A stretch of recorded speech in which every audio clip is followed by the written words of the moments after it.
আসসালামু আলাইকুম। দেখেন দুইটা ভিউ পাওয়ার আশায় কীরকম মিথ্যাচার করে। হ্যাঁ, ভিডিওটি আগে দেখুন, তারপর বিস্তারিত বলতেছি। বাংলাদেশে প্রথম দেখলাম শিশু বাচ্চাকে নির্যাতন করার পরে এরকম ফাঁসির কার্যালয়ে দাঁড় করিয়ে ওপেন সবার সামনে ফাঁসি দেওয়া হচ্ছে। আলহামদুলিল্লাহ, এটা শুধু ডক্টর ইউনূস স্যারের পক্ষেই সম্ভব, তাই স্যারকে জানাই স্যালুট। এটি তো দেখলেন যে এখানে একটা ভুল তথ্য ছড়াচ্ছেন এই ভাইটি।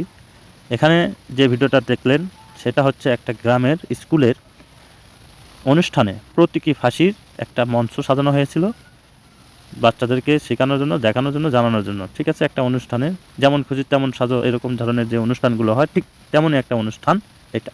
আর সেই ভিডিওকে ব্যবহার করে বর্তমানে সোশ্যাল মিডিয়ায় একটা ট্রেন্ডিং চলছে আসিয়া বিষয় নিয়ে। আর সেটাকে সুযোগ কাজে লাগিয়ে ভিউ ব্যবসায়ী এই ভাই ভিউ কামানোর জন্য এই মিথ্যাচার করতেছে। যাই হোক, এর আসল ভিডিও আমি দিয়ে দিচ্ছি, আপনারা দেখে নেন। ভিডিওটির সাউন্ড আমি রিমুভ করতে বাধ্য হলাম, কারণ কপিরাইটের ব্যাপার আছে, যার কারণে আমি ভিডিওর সাউন্ডটা রিমুভ করে দিয়েছি। এখানে দেখেন এই যে স্কুলের ছাত্রছাত্রীরা বসে আছে চতুর্থ সাইড দিয়ে, এটা একটা স্কুল। এখানে একটা প্রতীকী ফাঁসির মঞ্চ তৈরি করা আছে।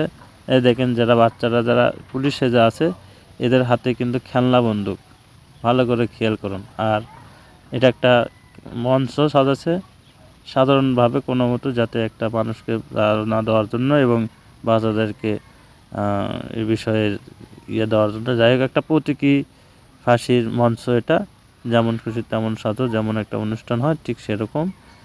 যে শিক্ষকেরা এরা কিন্তু ওই যে এগুলো শিক্ষকেরা কিন্তু দেখেন। আর আশেপাশে যেগুলো গ্রামের যে লোকজন আছে তারা এগুলো দেখতেছে, উপভোগ করতেছে। আর সেটাকে তারা ওই ব্যক্তিটা কিভাবে মানুষের কাছে মিথ্যা একটা তথ্য দিয়ে যাচ্ছে। তো সবাই